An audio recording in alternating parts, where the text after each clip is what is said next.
Hi guys, Chris here with Super Savvy Travelers. We're back in Puglia today and checking out our renovations and everything else, picking paint colors, which is the last step, and we're so excited about that.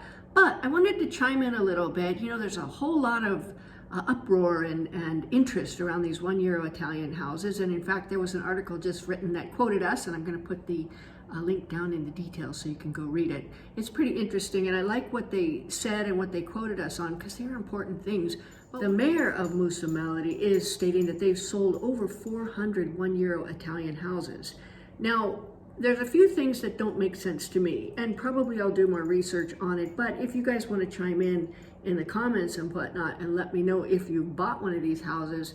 But okay, so you buy a €1 Italian house and you have to pay a €5,000 deposit, and you have what, 3-5 years or whatever to complete the project. Okay, so that you're really under that time frame and that constraint. You have to complete that project within a few years. There's 400 houses that have been sold in a very small town in Sicily. Who's going to do the work? Even in Santa Domenica Tolau, we had a little bit of a backlog up there on the renovations because everybody came at the same time. That was only about 35 houses. What happens when you have a small town in Sicily and you have 400 people waiting for their renovations? Do you think they're all going to get done in 3 to 5 years?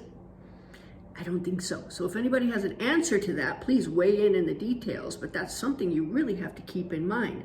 Make sure if you sign a contract for a €1 Italian house and you're agreeing to that time frame, that it can actually be done.